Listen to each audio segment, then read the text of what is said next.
on s'appelle Skill, on a été invité par les clubs Cigale, qui sont des clubs d'investisseurs. Ils sont 3 à avoir pris des titres participatifs dans notre entreprise, notre coopérative. Et donc on est créé depuis, on vient de clôturer notre première année. L'idée de base, c'était de proposer un service informatique qui soit alternatif, qui soit solidaire et durable. Et pour ça, on utilise des logiciels libres.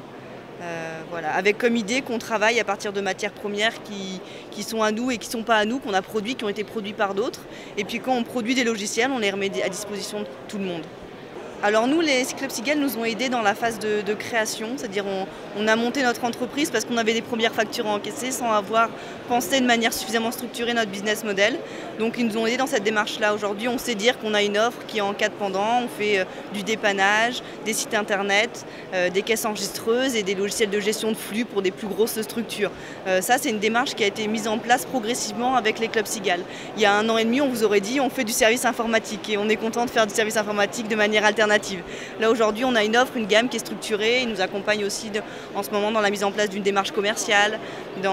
Mais ce qui est surtout important par rapport à d'autres types de financeurs, pour nous c'est que c'est des personnes derrière en dehors des financeurs. On a un réseau de personnes avec des compétences qui sont là et qui croient en notre projet avant même qu'on ait commencé à le mettre en place. Et ça c'est vraiment bien d'avoir des gens qui se projettent avec vous dans le projet en fait et qui sont un soutien. D'accord. Et en quoi votre offre est synonyme de développement durable? Alors sur plein de points, c'est pas toujours simple à expliquer. Le plus simple à expliquer, c'est sur le matériel. Les ordinateurs aujourd'hui sont de plus en plus puissants pour des logiciels qui sont de plus en plus complexes et de moins en moins bien construits, pour des machines qui sont encore de plus en plus puissantes et ainsi de suite. Il y a un cercle vicieux à ne pas réfléchir l'espace disponible qu'il y a sur un ordinateur et la manière de le concevoir et comment on peut concevoir un logiciel qui prenne en compte cette contrainte matérielle qui est d'un ordinateur qui a une certaine place.